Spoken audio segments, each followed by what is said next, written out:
Welcome to Once Upon English.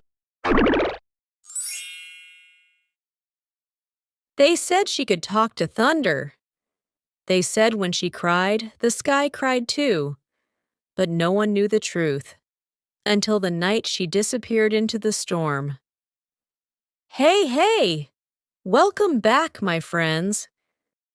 Today, I'll tell you a story unlike any other. A story about a girl who didn't run from the storm. She listened to it. A story about courage, loneliness, and the strange language between hearts and the sky. The Village of Silent Skies. There was a small village by the sea where people lived simple, quiet lives. They fished in the mornings, dried nets in the sun, and told stories at night. But no one ever spoke about the storms. The storms there were different, wild, unpredictable, alive. They came without warning, tearing roofs apart, pulling boats into the dark sea. And when the thunder rolled, everyone would hide inside, whispering prayers for mercy. But one little girl never hid. Her name was Leora. She was 12 years old, with hair black as rain clouds and eyes the color of sea glass. She had lost her mother when she was just a baby. Some said her mother had died in a great storm. Others whispered that the storm had taken her. Maybe that was why Leora never feared the sky. Maybe she felt something inside it that others couldn't.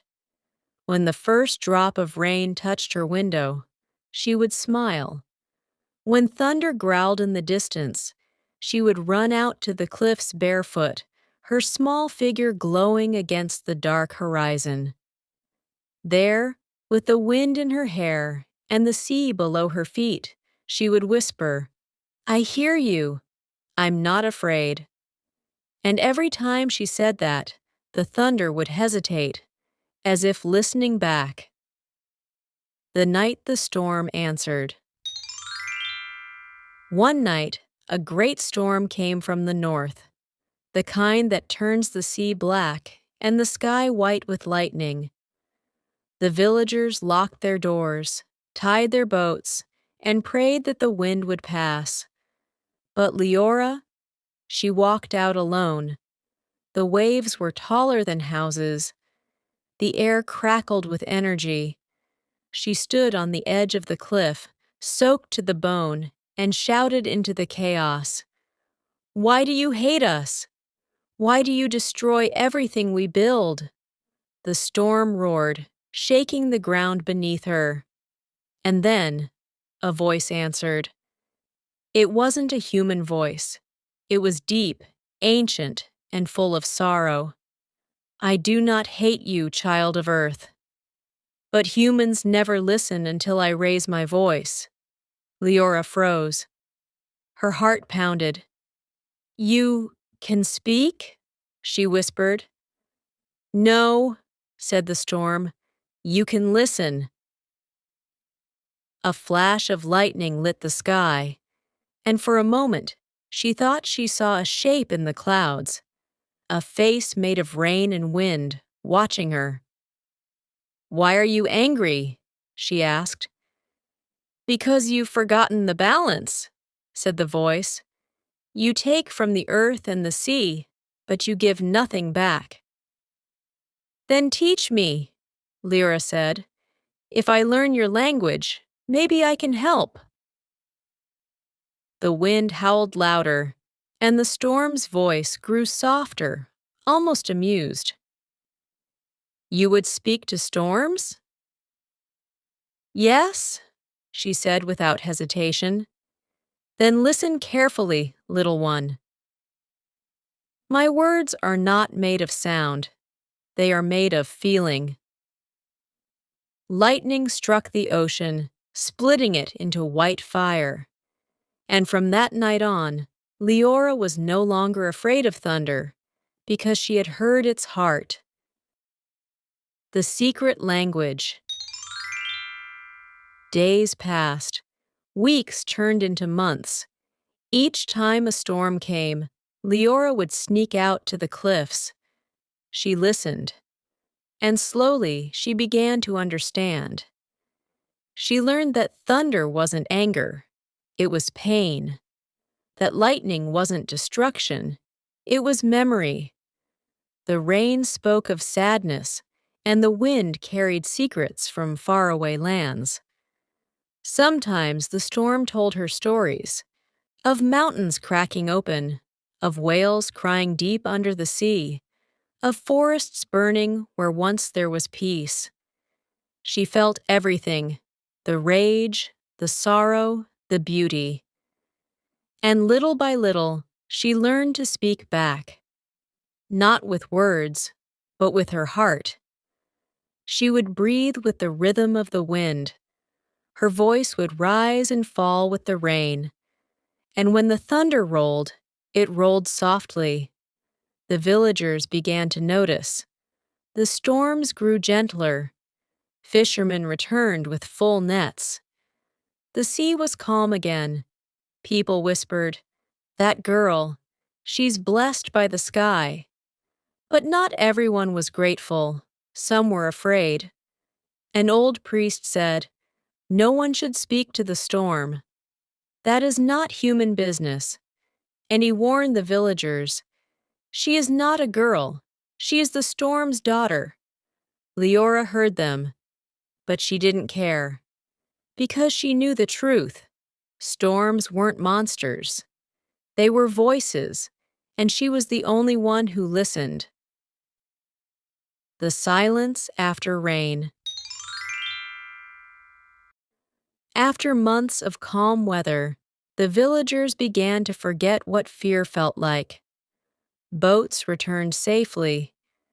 The sea gave more fish than ever.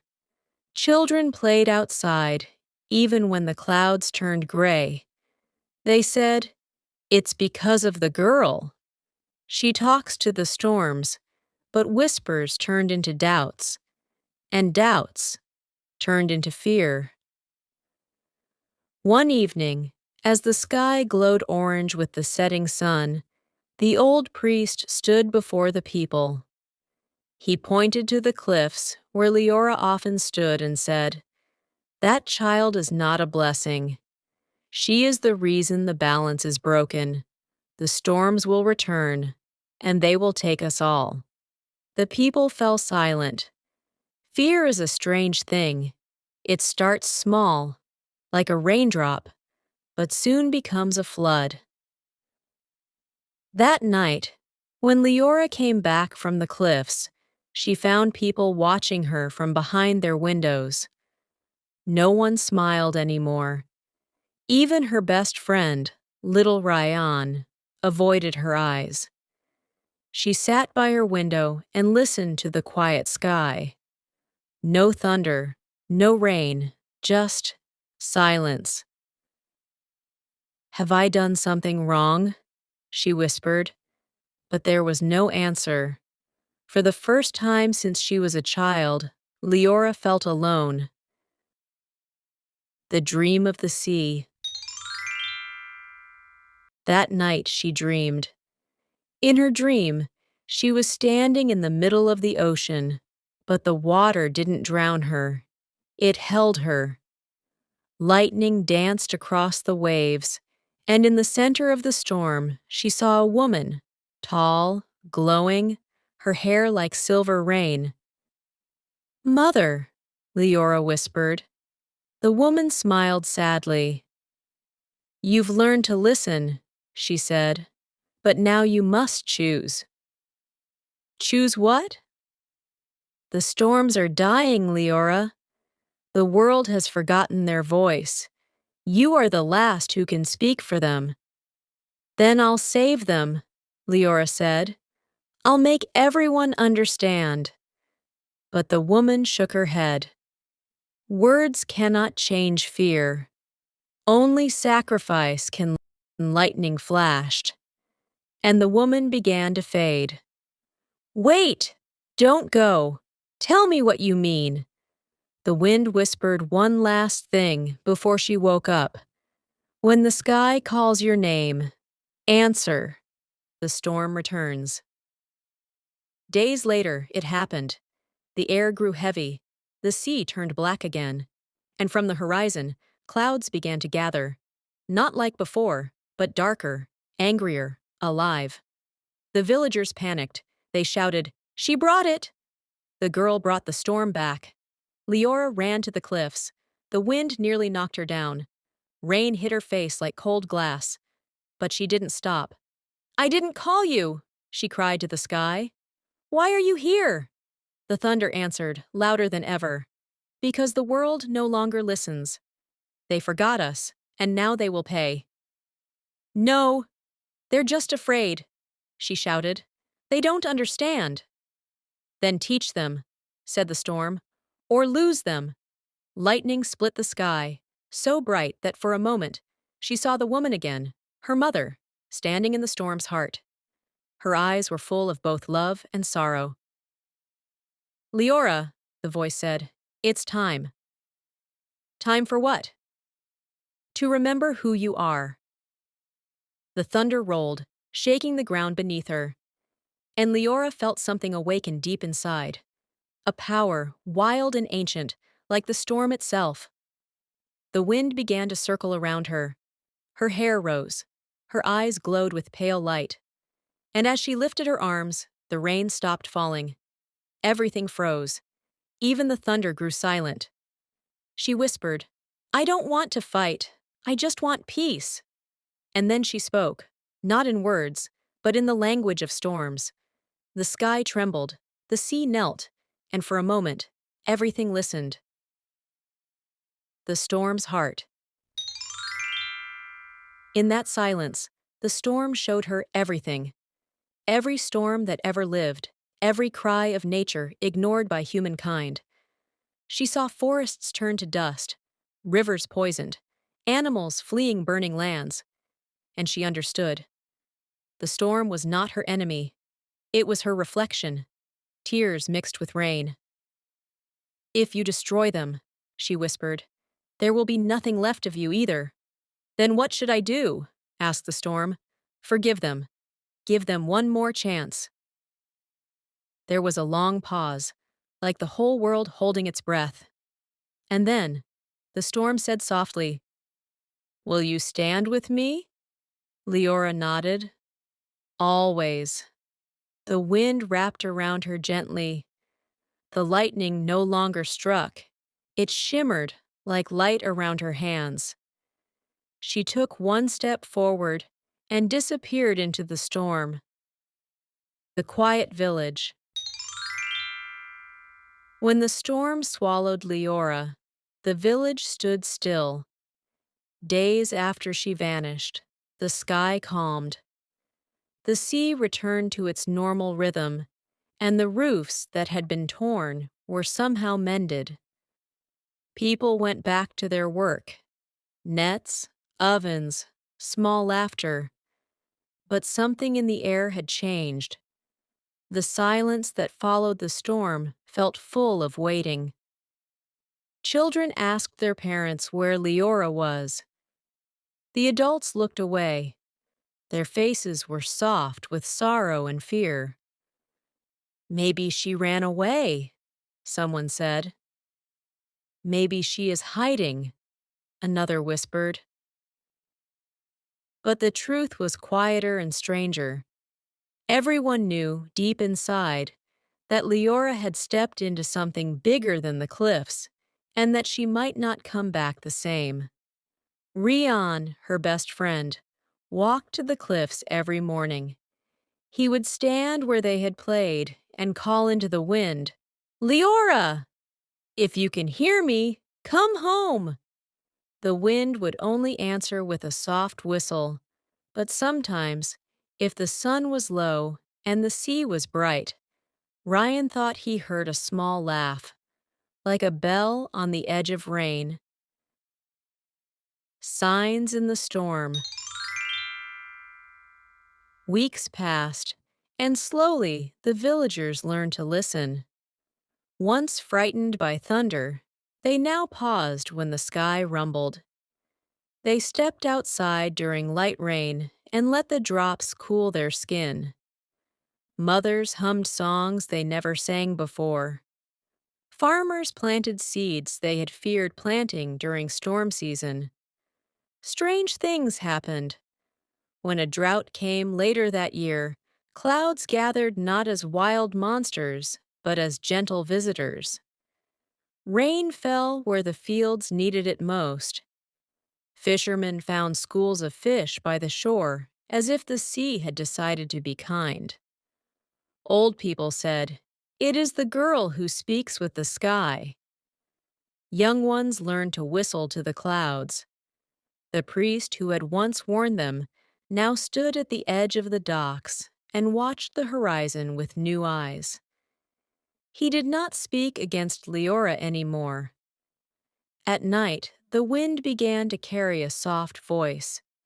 It was not loud, only a small singing sound matched with the rhythm of rain. People closed their windows and listened.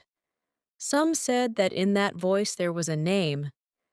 Some said it was the sound of forgiveness. The story that grew. Stories began to grow around Leora like small plants after rain.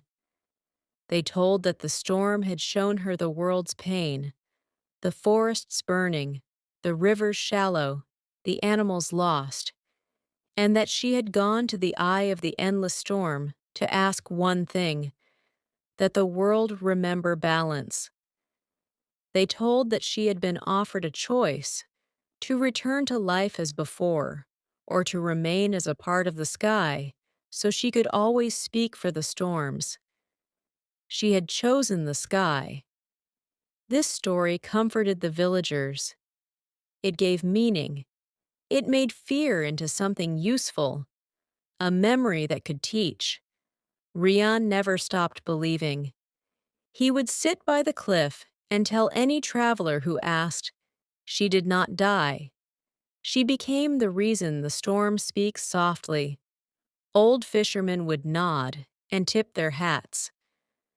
Parents would tell their children, "When thunder talks, listen. Maybe Leora is telling you a story." And when storms came, small voices sang with the rain. People would stand and listen, and in listening, they learned to change. They picked up trash from the beaches. They planted trees. They stopped taking more than they needed from the sea. The echo in the clouds. Years passed. The village changed slowly and gently. New houses rose. Old ones stayed. Children who had only heard the story from their parents grew into fishermen and teachers. They told the story again and again, the girl who spoke to storms. But somewhere, in the sky, something waited. On certain nights when storms passed, if you walked alone to the cliffs and breathed the sea air, you could hear more than thunder. There was a voice folded inside the music of wind and rain. Not a human voice exactly, but soft and close and clear. "Be kind," the voice would say. "Remember to give. Do not forget the balance." Those who heard it felt a warm sadness, a small ache that asked them to be better. It was a kindness with a cost. To listen, to act, to change. Many people believed that Leora had not only freed the storms, but had become their memory. She lived in the clouds and in the sound of rain.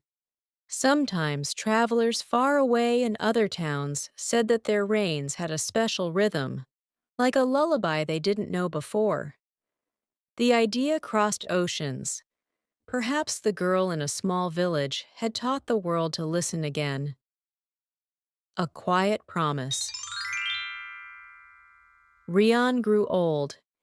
He married and had children, and he told them the story every night. On his last cliff visit, a small girl, his granddaughter, stood with him and asked exactly what he had once asked as a child. Do you think she is happy? Rian looked at the sea, at the clouds, at the soft rain that began to fall. He smiled, his eyes full of sea light. I think she is never alone, he said. She is with the wind and the waves. She is always listening, and the world listens back. The little girl closed her eyes and made a small promise, the kind that children make to the sky. I will listen too. It was a promise that spread like a small fire. Children learned to care for the beaches, to keep the air clean, to treat the land as something alive. The village became a place where storms were part of life, not just danger. People learned to look at fear as a messenger, a whisper in the rain. On a stormy night many years later, a traveler found himself in the village. He watched the people gather under the rain, unafraid, and he asked an old woman what had changed. She pointed to the sky and spoke softly, with a smile like warm sunshine after rain. A girl once learned the language of storms, and she taught us to listen. We did what she asked. The traveler closed his eyes and heard it. A soft voice carried by wind, a promise too small for fear. He understood, in a simple way, that the world is full of voices if we open our ears. He wrote the story down. He shared it in a city square. It reached another village, then a town, then more towns. The message moved slowly like a tide. Listen, respect, change. And somewhere in the clouds, a voice, part human, part storm, hummed a gentle song. Thanks for listening, my friends. If this story moved you, please like this video, subscribe to the channel, and share it with one person who needs to hear it tonight. Tell us in the comments, if you could speak to one part of nature, the sea, the wind, the fire, or the earth, which would you choose and why? Be kind to the world, and the world will sing back.